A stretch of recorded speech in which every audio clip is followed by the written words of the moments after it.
দোয়া করার কি কোনো নিয়ম আছে কিনা? অনেক সময় শুনি যে সাহাবীগণ সিজদায় দোয়া করতেন। সিজদায় দোয়া কিভাবে করতে হয়?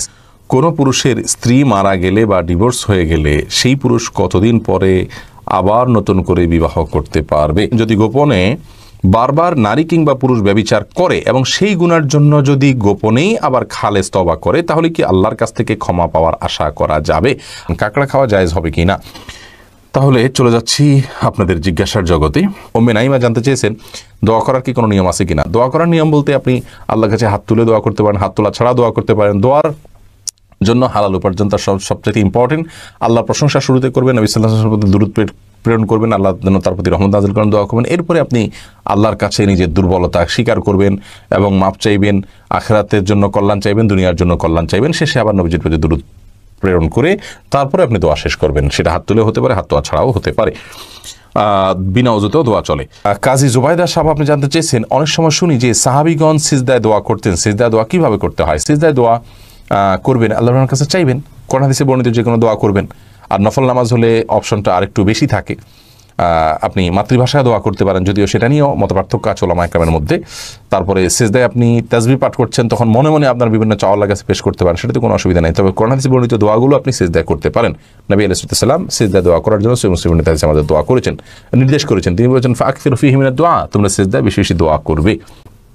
নাদিয়া আক্তার আপনি জানতে চেয়েছেন, কোনো পুরুষের স্ত্রী মারা গেলে বা ডিভোর্স হয়ে গেলে সেই পুরুষ কতদিন পরে আবার নতুন করে বিবাহ করতে পারবে? পুরুষ তিনি আপনার কমপক্ষে 3 দিন পর্যন্ত তিনি তো অবশ্যই শোক পালন করবে, তার স্ত্রী মারা গেছেন। তারপরে তিনি চাইলে বিবাহ করতে পারবেন। অর্থাৎ তার জন্য তার আসলে ইদ্যতের বিষয় নয়, জাস্ট আপনার তার শোক কেটে গেলে এবং তিনি যে কোনো সময় তিনি বিয়ে করতে পারেন। কোনো মহিলা স্বামী মারা গেলে বা ডিভোর্স হলে সেই মহিলা কতদিন পর আবার নতুন করে বিয়ে করতে পারবেন? মেয়েদের ব্যাপার হলো, যদি স্বামী মারা যান তাহলে 4 মাস 10 দিন পর, আর যদি ডিভোর্স হয় তাহলে 3টা মাসিক বা আপনার 3 মাস পর তিনি অন্যত্র বিয়ে করতে পারবেন। আর যদি তার গর্ভে কোনো সন্তান থাকে তাহলে গর্ভের সন্তান প্রসব করার পর তিনি যখন পবিত্র হবেন তখন তিনি বিয়ে করতে পারবেন।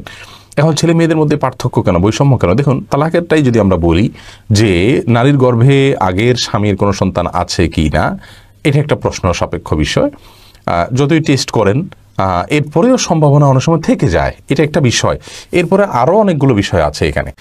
তো পুরুষের ক্ষেত্রে কিন্তু এই সব বিষয়গুলো থাকছে না, যার কারণে এটা নারীদের জন্য প্রযোজ্য, পুরুষের জন্য নয়।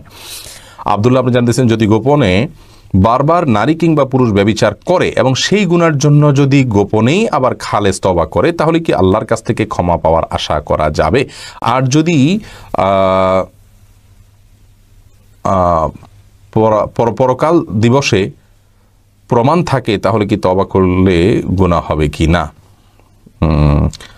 আর যদি প্রকাশ্য দিবালোকে, লেখাটা ভেঙে গেছে, প্রকাশ্য দিবালোকে যদি প্রমাণ থাকে তাহলে তওবা করলে গুনাহ হবে কিনা। দেখুন, ব্যভিচার যদি জীবনে হয়ে যায় তাহলে তওবা যদি খালেস অন্তরে করে আর কখনো করবে না সে প্রতিজ্ঞা করে, এবং জেনার যে অপশন আছে, দুয়ার আছে, সেখান থেকে অনেক দূরে সরে যায়, তাহলে এটা সম্পূর্ণ জায়েজ আছে। সালিসের তওবা আল্লাহ তাআলা অবশ্যই কবুল করবেন। এবং প্রকাশ্যে দিবালোকে তওবা করুক আর গোপনে তওবা করুক, সব তওবাই আল্লাহর কাছে ক্ষমা চাইলে আল্লাহ তাআলা মাফ করবেন। এমন না যে আপনার প্রকাশ্যে করলে মাফ হবে না, গোপনে করলে মাফ হবে, বরং তওবা যদি করার মতো করেন, তওবা শব্দের অর্থ কিন্তু ফিরে আসা।